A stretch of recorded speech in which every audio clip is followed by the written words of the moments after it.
Good morning बच्चों, welcome in home science tutorial.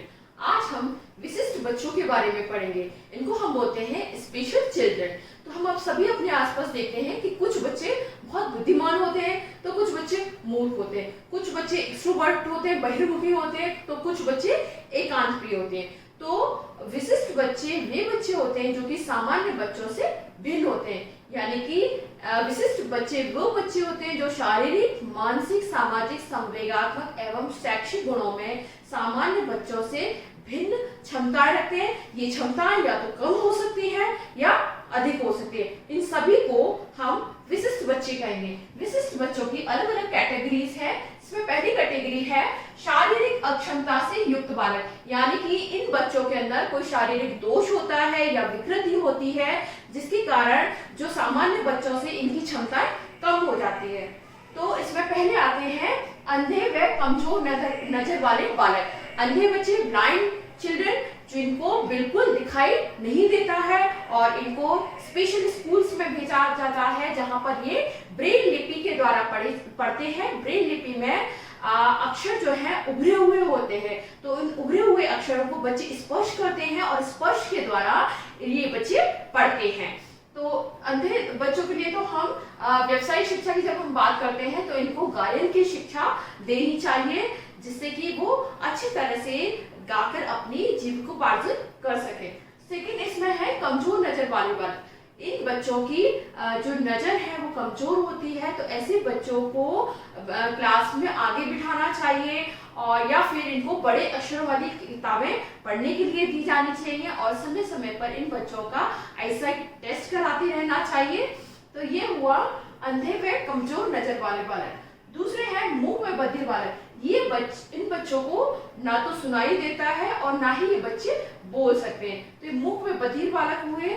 ये बच्चे शारीरिक तौर पर तो स्वस्थ होते हैं, लेकिन कहीं ना कहीं उनके बोलने में या सुनने के कोई शारीरिक संरचना में विकृति होती है, या फिर कई बार क्या होता है बच्चा सामान्य होता है, किसी एक्सीडेंट के कारण उसकी सुनने की क्षमता चली जाती है लेकिन वो बच्चा बोल सकता है। तो इस प्रकार के बोलने और सुनने से संबंधित जितने भी शारीरिक विकार है वो इस कैटेगरी के अंदर आएंगे और इन बच्चों को लिप रीडिंग के द्वारा यानी कि ओष्ठ पठन विधि के द्वारा पढ़ाया जाता है, या इन बच्चों को ज्यादा से ज्यादा इशारों में अपनी बात को समझाने के लिए प्रोत्साहित किया जाता है ताकि दूसरे लोग इनकी बातों को सुन सके।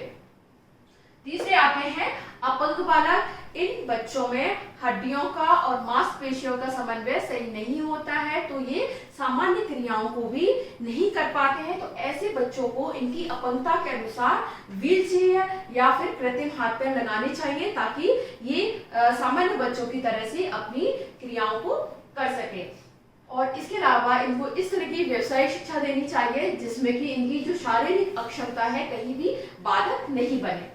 चौथी कैटेगरी है भाषा दोष युक्त बालक। इस प्रकार के कैटेगरी में वो बच्चे आएंगे जो कि हकलाते हैं, तुतलाते हैं या शुद्ध उच्चारण नहीं कर सकते। तो भाषा दोष युक्त बालकों के लिए समय समय पर इनको ईएनटी नाक कान गले के डॉक्टर्स को दिखाना चाहिए, सही उच्चारण करना चाहिए और परिवार को इन बच्चों को सही बोलने के लिए प्रोत्साहित करना चाहिए।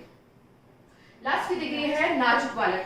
नाजुक बालक वे बच्चे होते हैं जो कि लंबे समय तक पोषक तत्वों की कमी से युक्त भोजन ले रहे हैं या लंबे समय से इनको कोई बीमारी है, इसके कारण ये बच्चे बहुत ज्यादा कमजोर हो जाते हैं और सामान्य क्रियाओं को करने में भी ये बहुत ज्यादा जल्दी थक जाते हैं। तो हमें इन बच्चों को ऐसी गतिविधियां करानी चाहिए जिनमें कि ये बच्चे थके नहीं और लगातार गतिविधि कराने के बजाय इनको बीच बीच में आराम देना चाहिए ताकि ये अपनी जो गतिविधियां हैं सामान्य रूप से कर सके। तो ये सभी बच्चे आएंगे शारीरिक अक्षमता से युक्त बालकों की कैटेगरी में।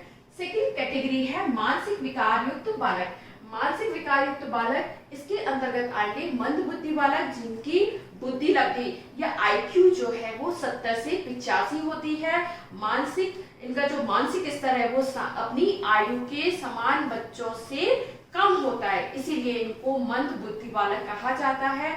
और ऐसे बच्चों को यदि हम शारीरिक रूप से ये बच्चे सामान्य होते हैं लेकिन इनका मानसिक स्तर कम होता है, इसीलिए ये बच्चे अपनी समान आयु के बच्चों से पढ़ने में कमजोर होते हैं और यदि हम इनको ध्यान से देखें तो इनके अंदर हमें देख सकते हैं कि ये बच्चे किसी भी विषय पर ज्यादा लंबे समय तक ध्यान केंद्रित नहीं कर पाते हैं। ये बच्चे बहुत ज्यादा संवेदनशील होते हैं, किसी की छोटी सी भी बात इनको बहुत ज्यादा चुभ जाती है।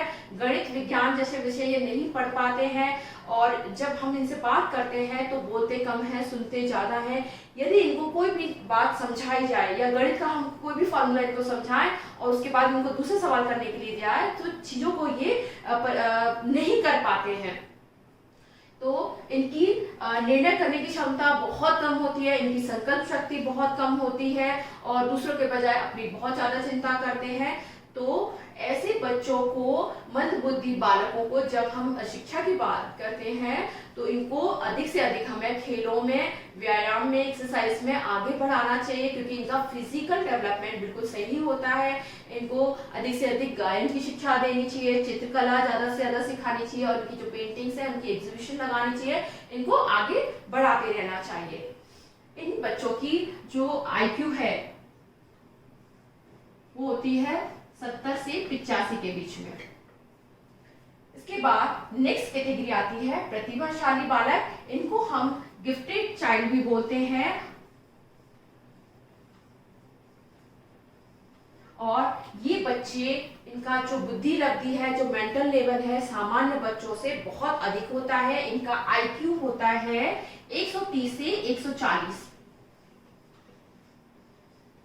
तो यदि हम इन बच्चों की पढ़ाई की बात करें तो कोई भी चीज इनको सिखाई जाए ये बहुत जल्दी सीख लेते हैं। इनको ग्रहण करने की क्षमता बहुत अच्छी होती है, इनके अंदर जिज्ञासा बहुत ज्यादा होती है, तर्क वितर्क करने की शक्ति इनके अंदर बहुत ज्यादा होती है। तो ऐसे बच्चों के लिए स्पेशल स्कूल्स होने चाहिए जहां पर कि इनको बहुत डिटेल, विस्तृत इनका सिलेबस होना चाहिए। इनको लाइब्रेरी की फैसिलिटीज अच्छी मिलनी चाहिए जहां बहुत सारी किताबें हों, जो जहां इनकी जिज्ञासाओं को शांत किया जा सके। इनको शतरंज और इस तरह से जो मानसिक गतिविधियों से रिलेटेड गेम्स हैं वो अधिक से अधिक खिलाने चाहिए। तो ये हुआ प्रतिभाशाली बालक। इसके बाद नेक्स्ट कैटेगरी आती है अपचारी बालक। ये बच्चे समाज के बनाए हुए नियमों को तोड़ते हैं, बहुत ज्यादा मारपीट करते हैं, लड़ाई झगड़े करते हैं, इसलिए इन बच्चों को अपचारी बालक कहा जाता है। और अपचारी बालक बनने के पीछे कहीं ना कहीं इनकी पारिवारिक परिस्थितियां होती हैं जिसके कारण ये बच्चे इस तरह से बनते हैं। या तो घर के अंदर बहुत ज्यादा डिसिप्लिन है या बहुत कठोर अनुशासन है, इन बच्चों को प्यार नहीं मिलता, इनकी उपेक्षा की जाती है, या विद्यालय में इनकी बहुत ज्यादा पिटाई होती है, पढ़ने में ये कमजोर होते हैं। तो इस कारण से बच्चा समाज में रहकर समाज विरुद्ध हरकतें करता है। इन बच्चों को अपचारी बालक कहेंगे। इसके बाद लास्ट कैटेगरी है समस्यात्मक बालक। तो प्रत्येक जीव को अपने एनवायरनमेंट में रहने के लिए समायोजन करना पड़ता है, एडजस्टमेंट करना पड़ता है। जहां हम एडजस्टमेंट नहीं कर पाते, समायोजन नहीं कर पाते, वही समस्याएं शुरू हो जाती हैं। तो समस्यात्मक बालक अपने वातावरण में समायोजन नहीं कर पाते हैं और समायोजन नहीं कर पाने का कारण हो सकता है कि उन ऐसे बच्चों की अपेक्षा बहुत ज्यादा नेग्लेक्ट किया जाता है, माता पिता के द्वारा तिरस्कृत किया जाता है, या पढ़ने में बहुत ज्यादा कमजोर है, या इनके अंदर कोई कमी है जिसके कारण कि बच्चा अपने आप को अकेला फील कर रहा है और ये है बच्चे अपने परिवार के लिए, अपने समाज के लिए एक समस्या बन जाते हैं। तो ऐसे बच्चे या तो अंगूठा चूसते हैं, या नाखून काटते हैं, या बिस्तर गीला करते हैं, यानी कि बच्चा 15 साल का हो गया बिस्तर गीला कर रहा है, या फिर बहुत ज्यादा क्रोधी होते हैं, झगड़ालू होते हैं, झूठ बोलते हैं, चोरी करते हैं। ये सब विशेषताएं इन बच्चों के अंतर्गत हम देख सकते हैं। तो इस प्रकार आज की क्लास में हमने स्पेशल बच्चों के बारे में देखा कि किस किस प्रकार के बच्चे होते हैं। शारीरिक अक्षमता से युक्त, मानसिक अक्षमता से युक्त, प्रतिभाशाली बालक, अपचारी बालक और समस्यात्मक बालक। मैं उम्मीद करती हूँ आपको आज का वीडियो पसंद आया होगा। तो वीडियो को लाइक करें, सब्सक्राइब करें। धन्यवाद।